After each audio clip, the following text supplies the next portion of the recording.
Bonjour à tous, Hochgaldinar Arkadaşlar. Oh pardon. Bienvenue sur cette chaîne qui fête ses 5 mois et nous avons actuellement un prono en cours qui est la victoire de Granada FC face à Valladolid ce soir en fin de journée. Aujourd'hui je vous propose une courte vidéo. Il y aura un combi et un prono simple. Le combi tout simplement ça sera des matchs qui se dérouleront dimanche dans le championnat turc en Super League. Et ensuite il y aura un prono qui se déroulera aussi dimanche dans le championnat allemand en D2. Avant tout, je t'invite à cliquer tout simplement sur la petite cloche en bas à droite de ton écran, tout simplement pour rester au moins en contact de cette chaîne et voir plus si tu as envie de t'abonner. Ensuite, pour le pouce bleu, c'est dans ce sens-là, et dans ce sens-là, c'est toujours mieux. Merci de votre support. À 11h30, Alanyaspor reçoit l'équipe de Gençlerbirliği dans le grand stade de Bahçeşehir Okulları Stadium, tout simplement dans le sud de la Turquie. Alanyaspor a l'une des meilleures attaques, mais aussi l'une des meilleures défenses de ce championnat. Elle n'est pas quatrième par hasard à 4 points du leader.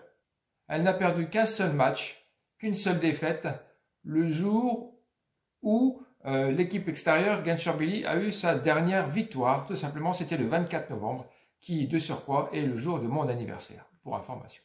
Gençlerbirliği est tout simplement en difficulté cette année suite à un recrutement assez modeste.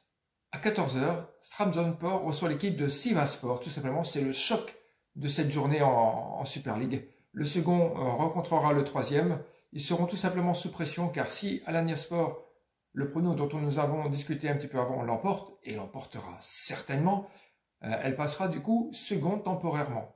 Trabzonspor a tout simplement la meilleure attaque à domicile qui doit affronter Sivasspor qui eux ont tout simplement également la meilleure attaque mais à l'extérieur. Ça va être un match assez ouvert. Les deux équipes n'ont pas l'habitude de se retenir. Il devrait y avoir une plie de buts. Sachant que n'oublions pas que dans l'équipe de Trabzon, nous avons Sorloth, qui est le meilleur buteur de cette Super League. Après le sud, après le nord-ouest, nous partons au nord-est, dans cette belle Istanbul, où l'équipe de Galatasaray reçoit l'équipe de Yeni Malatyaspor. Les Jimboum, éjectés de la Champions League, sont fixés tout simplement sur leur championnat. Et oui, ils font une petite remontada. Après avoir très mal démarré leur championnat, ils commencent à regagner des places.